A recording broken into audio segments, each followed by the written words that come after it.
श्रोते हो, आज आपण ऐकणार आहोत एक विनोदी अंगाची घराघरात घडणारी वास्तविक गोष्ट. बघा हां, तुम्हाला रिलेटेबल वाटते आहे का? तत्पूर्वी आपण जर चॅनलला सबस्क्राईब केले नसेल तर कृपया सबस्क्राईब करावे. कथेचे नाव आहे असा योग नको ग बाई. लेखिका आहेत प्रतिभा परांजपे.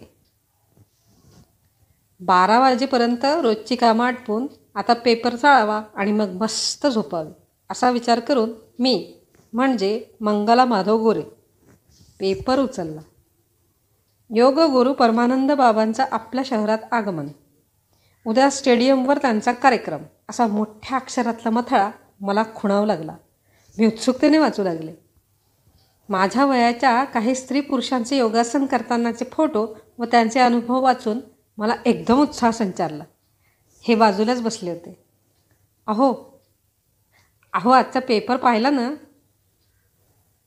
हो, त्यात काय, नेहमीच कुठे मारामारी, हत्या तर कुठे पाणी टंचाई हेच असते.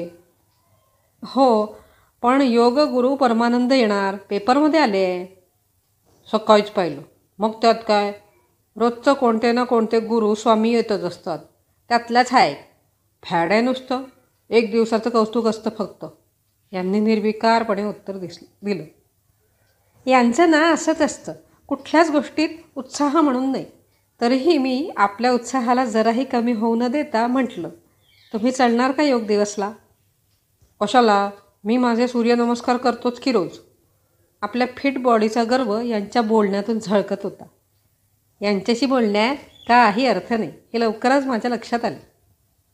तेवढ्यात आमची नात हर्षिता कुणाशी तरी फोनवर बोलत बोलत तिथे आली. हां, चलेंगे ग्राउंड पर, सभी से मिलना भी होगा.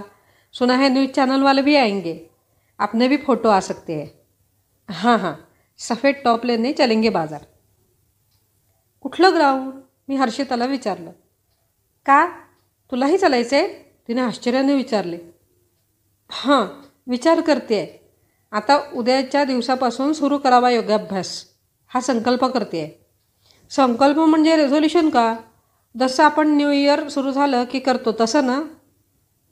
हो, आणि 1-2 दिवसातच विसरतो. यांनी टोमणा मारला. असा राग आला होता यांचा, पण मी माझ्या उत्साहाला जराही धक्का लागू न देता विचारले, काय काय तयारी करायला लागेल ग? यांच्याकडे दुर्लक्ष करत मी एखादा नवशिक्या अडाणी मुलीप्रमाणे विचारले. त्यात काय, छान सूट आणि टी शर्ट लोअर घालायचे, पायात बूट, बस असे म्हणत ती परत फोनवर बिझी. मी विचारत पडले, टी शर्ट लोअर घालायचे? बापरे, सलवार सूट ठीक आहे खूप पूर्वीचा, पण आता होईल की नाही? नेत्रा माझी सून, तिचा घालावा का? घालून पाहिला तर एखादा जोखर कसा दिसतो त्याप्रमाणे दिसत होते. आता सर्व नवीन घ्यायचे. खर्च होतील पदरचे, पदर नव्हे पर्समधले. भेशीचे आहेतच, करूया शॉपिंग. खूप दिवसात काही घेतलं नव्हतं. योगा के लिए कुछ भी करेगा. माझा उत्साह उतू जायला लागला. दाखवूनच देईन मी स्लिम होऊन. सूट बूट घ्यायला बाजारात जावे लागणार. अशावेळी मला माझी सखी उषा आठवते. उषा म्हणजे खूपच स्मार्ट, ह्यांच्या मते महागाव. उषा, अगं बाजारात चलशील माझ्यासोबत? क्या बात है, आज हमारी याद कैसे? का गं, तुझा पार्टनर नाही म्हणाला का? तसं नाही गं, पण काही वेळेला हे नक्कोच वाटतात यायला बरोबर. फार कटकट करतात. त्यांना सगळ्याचीच घाई, नीटपणे काही पाहू पण देत नाही. बरं, कुठे सेल बिल लागला आहे का? आता उषाचा शॉपिंग मूड उफाळून वर यायला लागला. नाही गं, ते परवा आंतरराष्ट्रीय योग दिवस आहे ना, तेव्हा मी पण आता योग करायचं ठरवलं आहे. म्हणजे तसा संकल्प करते आहे, पण साडीमध्ये. उषाचा शॉपिंगचा उत्साह पिकवर. हां, चल मस्तपैकी लोअर टॉप घे. बरं पाहू म्हणत दुकानात शिरलो. पण उषा कसली ऐकते, तिने मला टी शर्ट घ्यायलाच लावला. पांढरा टी शर्ट, त्यावर लोगो होता, योगा फॉर यूथ. एक काळी लेगिन्सही त्यासोबत. उषानेही एक जोड घेतला. उषा आणि मी अगदी विरुद्ध टोक. ती सडसडीत उंच, तर मी बुटकी आणि किंचित जाडसर. उषाला सगळ्यांचा उत्साह, तर मी जाम आळशी. पण तरीही आमची पक्की मैत्री. उषा, मला बरं दिसेल ना गं? त्यापेक्षा सलवार सूट. अगं जरा मॉड दिसायला नको का? काय हे सलवार सूट, लाईक ओल्ड लेडीज. आपलं काही इतकं वय झालं नाही. उषाने पुशअप केल्याने आता माझा उत्साह अधिकच वाढला.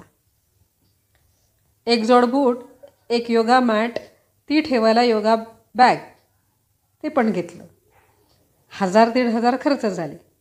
आता इतकं शॉपिंग केलं, फिरलो, मग आता पोटपूजा हवीच ना. कॉफी हाऊसमध्ये डोसा खाऊ घालणं आलंच, नंतर आईस्क्रीम. पोट आणि पिशव्या गच्च भरून घरी आले. वाव, आजी काय काय आणलंय बघू. हर्षिताने कपडे माझ्यावर लावून बघितले. ह्यांनी पाहूनही न पाहिल्यासारखं केलं, पण काही बोलले नाही. हेही खूप. उषा आणि मी सकाळी 6 वाजता निघायचं ठरवलं. रात्री मला लवकर झोप येईना. सारखी कुस बदलताना पाहून हे म्हणाले, आत्तापासून प्रॅक्टिस करते का गं? सकाळी 5ला उठले. उत्साहात पटपट चहा पाणी उरकलं. नाश्त्याची तयारी केली. 6 वाजता निघायचं तेव्हा लेगिंग टॉप घातला. बरी तरी दिसते का, हा प्रश्न होताच. हळूच यांच्याकडे पाहिलं, पण ते दात घासण्यात मग्न.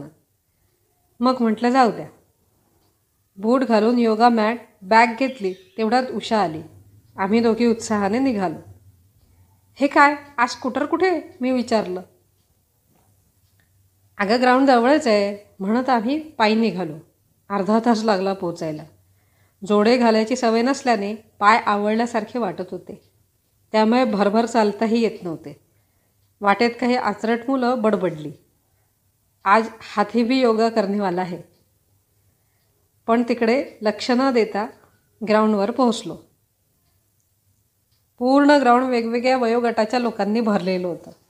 काही खुर्च्याही मांडलेल्या. खुर्चीवर बसायचे का तुला? सिनियर सिटीजनसाठी ठेवले आहेत, उषाने विचारले. अजून 60 आली नाही हे दाखवण्याकरता मी उषासोबत ग्राउंडवरच्या गवतावर मॅट घातली व कशीबशी खाली बसले. प्रसिद्ध योगगुरू परमानंद आले होते. त्यांच्याबरोबर काही नेते. त्या लोकांनी शुभारंभ केला. पुढे काही नियमित योगा करणारी मंडळी बसली होती. योगगुरूंनी काही आसनं करवली. मान वर करून इकडे तिकडे फिरवताना लचकली. मग उभं राहून दोन्ही हात वर करून खाली वाकून हात पायांना टच करा म्हणताच बाकीच्यांनी म्हणजे आजूबाजूच्यांनी सहज केले. माझे पोट काही मला खाली वाकू देईना आणि ढेरीमुळे पायही दिसेना. एकतर येण्याच्या उत्साहात सकाळी काही खाल्लं नव्हतं, त्यामुळे भुकेने पोटात गुरगुरत होतं आणि आता गळल्यासारखं वाटू लागलं. कालचा उत्साह जरा उसरला. अर्धा एक तास वेगवेगळ्या आसनांनी शरीरे ठणकायला लागले. वेळ संपताच लोक उठायला लागले. इतका वेळ खाली बसायची सवय कुठे? मला उठताच येईना. 2 जणांनी मग बखोड धरून उभं केलं. एक मुलगी म्हणाली, पण आपको कुर्सी पर बैठना चाहिए था, सीनियर सिटीजन के लिए रखी थी ना. इतकं लाजल्यासारखं झालं. परत येताना उषा मला एका योगा क्लासमध्ये घेऊनही गेली. इथे मी येते रोज, तूही ये. फीस फार नाही गं, 500 रुपये. मी विचार केला, आता 80 तिथे 85. दुसऱ्या दिवशी क्लास सुरू. वेगवेगळे आसन मॅडमने दाखवले. 2 दिवस खूप उत्साहात गेले. तिसऱ्या दिवशी मात्र सकाळी पायात गोळे येत होते. उठावेसे वाटत नव्हते. मी उषाला फोन केला, आज जर मी नाही आले तर? उषा बरं एवढंच बोलली. पुढचे 2 दिवस मला चालताना त्रास होत होता. यांनी एक्सपर्ट ओपिनियन झाडलाच. सुरुवातीचा उत्साह ओसरलेला दिसतोय. तुला वाटतं तितकं सोपं नाही या वयात.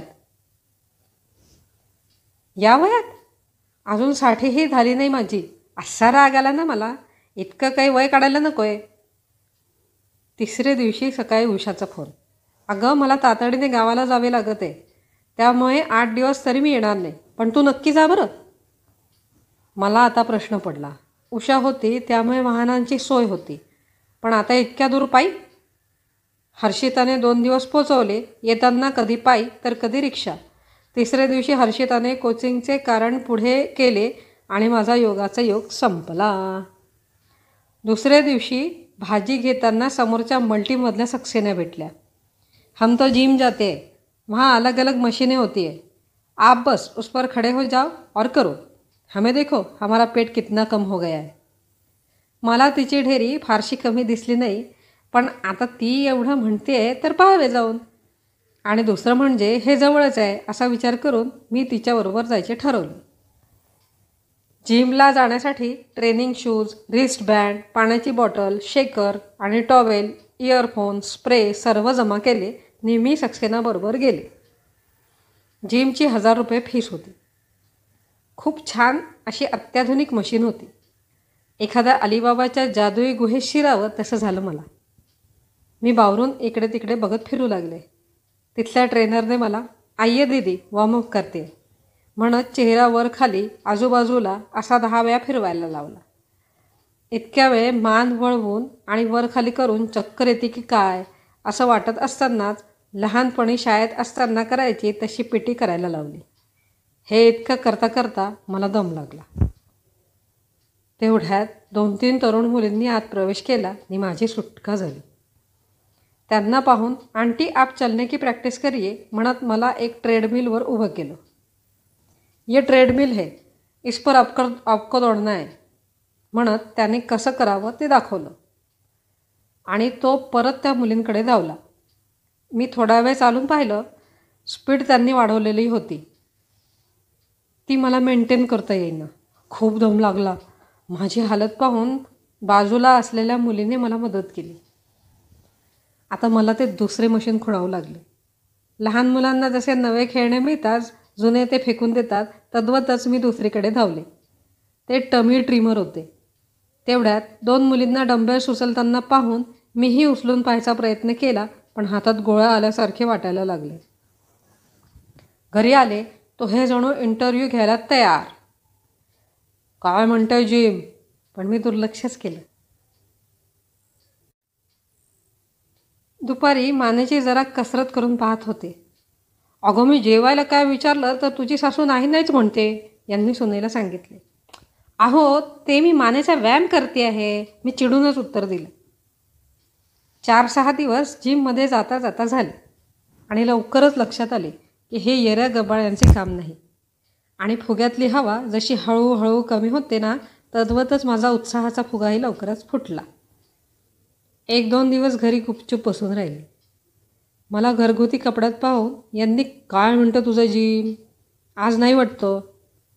मी नाही जात असे पाहून 4 दिन की चांदनी फिर अंधेरी रात असा हसत हसत मारलेला टोला गुपचूप सहन केला. शनिवारी दुपारी भजनाला गेले. तिथे जोशी आजी भेटल्या. का गं अशी ओढल्यासारखी का दिसते, तुम्हा मुलींचे वय काय आणि दिसता कशा.